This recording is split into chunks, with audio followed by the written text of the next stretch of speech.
ഗുരുവായൂരപ്പന്റെ മാനസപുത്രനായ രാധാകൃഷ്ണനെ കൊലയ്ക്കു കൊടുക്കരുത്. പാപ്പാന്റെ അഭാവത്തിൽ ആവശ്യമായ പരിചരണം ലഭിക്കാതെ രാധാകൃഷ്ണൻ.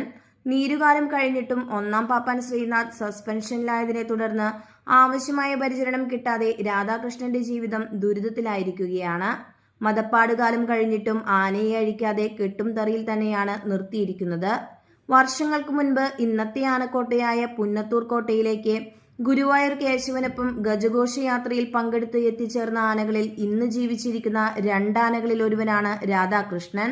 70 വയസ്സിന് മുകളിൽ പ്രായമുള്ള രാധാകൃഷ്ണൻ ഒറ്റച്ചട്ടം ആനയായതിനാൽ തന്നെ ഒന്നാം പാപ്പാന്റെ അഭാവത്തിൽ ആനയെ പരിചരിക്കുക എന്നത് അതീവ കഠിനകരമായ ഒരു കാര്യമാണ്.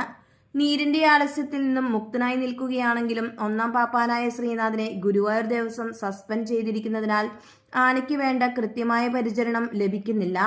മതപ്പാട് കാലത്തിനു ശേഷം ആനയുടെ കന്നത്തിലെ പഴുപ്പ് കൃത്യമായി എടുത്തുകളയാൻ പോലും സാധിക്കാത്ത അവസ്ഥയാണുള്ളത്. ദേവസ്വം അധികാരികൾ ഇടപെട്ട് എത്രയും വേഗം ഒരു നടപടി സ്വീകരിച്ചില്ല എങ്കിൽ പ്രായാധിക്യത്തിന്റെ ആവശ്യകതകൾ അലട്ടുന്ന ഗുരുവായൂർ രാധാകൃഷ്ണന്റെ ജീവിതം അതീവ ഗുരുതരാവസ്ഥയിലാകും. 66 ആനകളോളം ഉണ്ടായിരുന്ന പുന്നത്തൂർ കോട്ടയിൽ ഇന്ന് അവശേഷിക്കുന്നത് വെറും 35 ആനകൾ മാത്രം. ഇനിയും ഒരു നഷ്ടം ഉണ്ടാവാതിരിക്കണമെങ്കിൽ ദേവസ്വം അധികാരികൾ കൃത്യമായ സമയത്ത് ഉചിതമായ ഒരു നടപടി സ്വീകരിക്കണമെന്ന് അപേക്ഷിക്കുന്നു.